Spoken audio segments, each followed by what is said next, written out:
Hello. As we stand, it's early afternoon on Tuesday, 24th of March. I'm giving a timescale to this because things are moving so quickly at the moment, and it's likely this advice and comment will be outdated in a day or two. But this is really an update on the major things as we're seeing them and where we are now.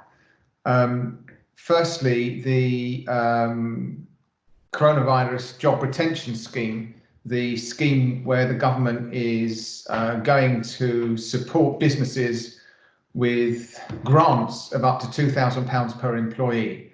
The way that's working is that it is a grant to the business. I believe it's a non-taxable grant to the business in order to support them paying their employees. It's not quite set how the amount that you can pay them is going to work, whether it's going to be an average of their basic salary for, say, 3 months up to February, or where the actual amount comes from. That's still coming out the woodwork. It seems like you're going to be, whatever amount you're paying to that person is going to be put through the payroll and subject to PAYE. But again, I'm getting conflicting comments on that. But what is clear is that the employees need to be furloughed. In other words, they aren't supposed to be doing anything at all. And it's in place of making that person redundant because the government wants a pause before everybody makes those kind of decisions and an ability to support people who would otherwise be paid nothing. The mechanism for it is going to be apparently some reverse payment through the PAYE system. And again, we're not quite sure how that's going to work, whether it's going to set off against any PAYE that was going to be payable, or whether there's going to be direct money paid back in through that system. We need to watch the space for that. But what you do need to do is consider who might be eligible for that, or who you might need to put onto furlough. It's going to be backdated to 1st of March. And again, we hear that if employees are to be eligible, then you need to segregate in their March payslip, which is possibly a bit late now, paying them under furlough or their normal salary. That might cause complications later on. We're also hearing that there are certain HR considerations where the employee needs to sign a letter or something explaining what it is in their agreement to it, and that there's no adjustment to their terms and conditions apart from what they're being paid. Their holiday pay would still continue to accrue, and so on. Again, those letters are kind of being drafted and not quite with us yet.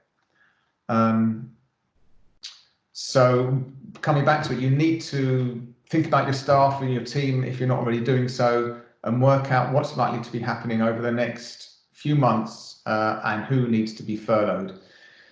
It's again not clear if someone could have done half a job, whether you supplement what you are able to pay them if they take a pay cut. Is the government going to top that up to their normal salary? Again, that's not clear. All I'm seeing at the moment is that it is someone who has nothing to do. So it might be important to shuffle around 2 half jobs that you'd like to keep some people busy with and reallocate that to one person, with the other one agreeing to take furlough. These are all developing as I speak. An easy win is deferral of VAT and income tax payments. No VAT is payable for the next quarter, and it will be rolled forward until the end of kind of March, April time 2021, where that's going to be repayable. So apparently that's an automatic thing. You don't need to apply for it. There's a bit of confusion at the moment about whether clients should be, or businesses should be, stopping their direct debit if there's any chance of the revenue taking that by mistake. That at the moment is unclear.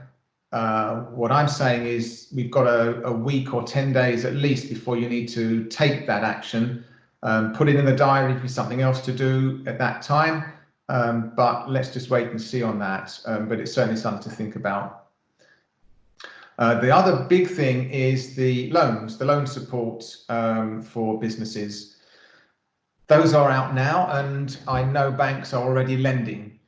Some clients are phoning up, and unfortunately, it's not a level playing ground out there between banks as to what you need. Some are just asking for last year's accounts, and if they are a decent set of accounts and can show that it's a viable business at that time, they are lending various amounts.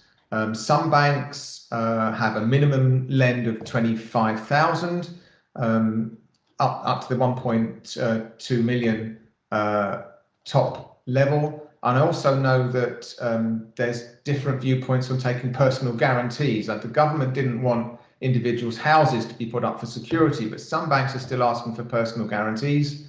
Others I've known are not asking for personal guarantees for loans less than 250,000. Again, this is very new, it's unwinding. And also we've got businesses not actually wanting to borrow because at some stage you've got to pay it back. That is an individual thing and depends on the needs of the business to keep it going. What you do have to do is look very carefully at your cash flow over the next 3 or 4 months. That is really imperative. Get a pen and paper, write it down, what your income's likely to be from past turnover, if you still can be selling anything. Compile that, look at your overheads, reduce them as much as possible. We're here to help. We can produce cash flows. If you need that support, please do contact us as always, and then we can support you through your application process to the bank. There's a lot of information out there on our website. We have lots of help sheets, checklists, and so on. Please do follow the link that should hopefully follow at the bottom of this page. That's all I really want to say on this catch up. Make sure you do take the actions you need to secure your futures. Thank you very much.